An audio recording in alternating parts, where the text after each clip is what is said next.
Alright, so I'm going to be honest with you guys. This show, out of all the other Marvel Netflix heroes, is this one is not one of my favorites. Yeah, it's just not. For reasons which I will go into later on. Um, but it does do a lot of things right, though. Um, what it does do right, I'm just going to get straight into it. What it does do right is how it focuses on black culture and how it focuses on Harlem and makes that feel like it's just a place, but that place feels like a character, right? One thing that adds to this creating a sort of character for this place that is Harlem is the characters themselves. Um, Not Luke Cage specifically, but the side characters like Pop. I think it's Pop. Yeah. Uh, I'm not 100% sure on that, but the he has discussions with other people about sports, about culture, about music, all that stuff, and it's just these conversations that are really kind of fun and interesting. Just not to be a part of, just to sit back and listen and just enjoy the conversation. It was really fun just listening to them argue about those sort of things. Okay, so Luke Cage as a character was great. Mike Coulter's performance for Luke Cage, this guy, to me, I mean, I don't know that much about Luke Cage, but this guy to me looks like Luke Cage. Like I'm imagining Luke Cage from the comics, and this is I imagine him looking like this, and but he's just his performance as well. The character is very down to earth and almost very much like Captain America. He is, I think it's said in the show, he's like Harlem's Captain America. He's very down to earth, very about other people.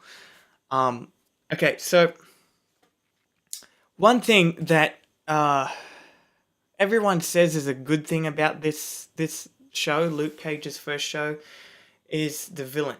I have watched many reviews, well, just a couple, and in those reviews, the people have mentioned how much they loved the villain, Cottonmouth, how much of a good villain he was.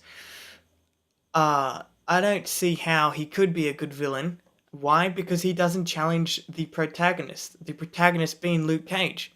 Now, this is something that's been bothering me ever since I first saw season one of Luke Cage. And at first I didn't get it, but I get it now. I mean, for me, I don't like Cottonmouth because he does not challenge Luke Cage. Now, this is what I'm about to say. Luke Cage is not the problem here, alright? But when you get a hero that is indestructible, right? And you pit him against a common criminal, common street criminal, what can that street criminal do? I mean, this show tries so much to make Cottonmouth a challenging villain, but he's not. He's not challenging psychologically or physically, and there are only like a couple times, like two times, where I actually thought that I saw potential in him actually almost challenging Luke, or almost beating Luke, I guess. I'm just gonna go have to read it. Yeah, the first time was when he hassles Harlem, right? And he blames it all on Luke. And everyone's going around and attacking Luke and saying, this is all your fault. Okay, right? That's sort of challenging the hero.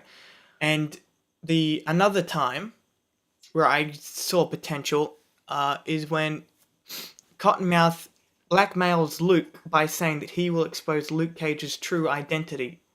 His name, Luke Cage, it's not his real name. And Cottonmouth catches on to this and threatens Luke, if you don't back off, I'm going to expose who you truly are. I mean, he would have had Luke wrapped around his finger. Okay, that's great.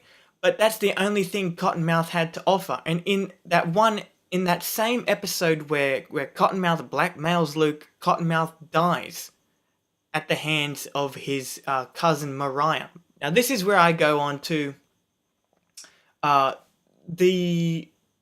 where the show kind of transitions off of Cottonmouth and forgets about him completely and goes on to Mariah and Diamondback. Um, it seems to me that the writers never intended Cottonmouth to be the actual villain, that they wanted these guys to be the actual villain, because they knew Mariah, of how, like, Mariah is the type of villain that's psychologically challenging all the time.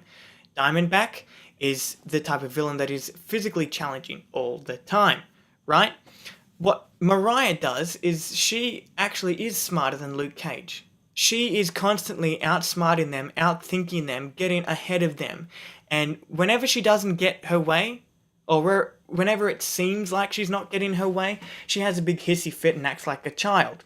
That is annoying. So that makes the villain annoying. But she's actually getting ahead of the good guys. So, and when she gets ahead of them, how she gets ahead of them makes sense. So she's actually kind of like the type of villain that's a bitch, but is constantly getting ahead of the hero. And so you hate them for being a bitch, but you know that they're doing that to shove it in your face. So that's why I think she is a much better villain than Cottonmouth. Also, Diamondback, not that psychologically challenging, but very physically challenging, in that he has a personal connection to Luke, but he also has access to a lot of tech. There's a bullet and a suit that can hurt Luke Cage. He has enough resources to essentially kill Luke Cage if he really wanted to, and he does try to, and he almost does. I mean, he literally almost kills the Invincible Man. So why does everyone say... I don't get it. Why does everyone say that Cottonmouth is a good villain? He's not.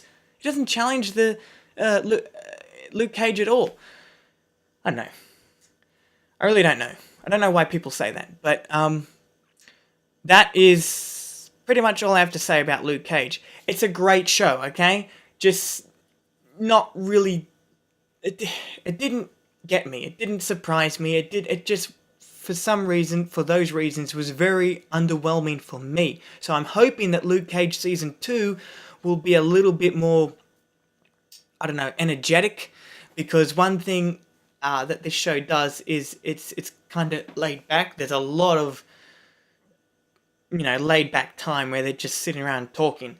And that is okay, but as you watch more episodes, you start to notice, well, when the fuck is something going to happen? When is Luke going to get his ass handed to him?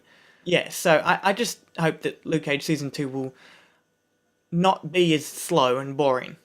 Sorry, but I mean, I don't know. Anyway, it's a good show, just not my cup of tea, I guess. Anyway, I will see you in my review for Doctor Strange.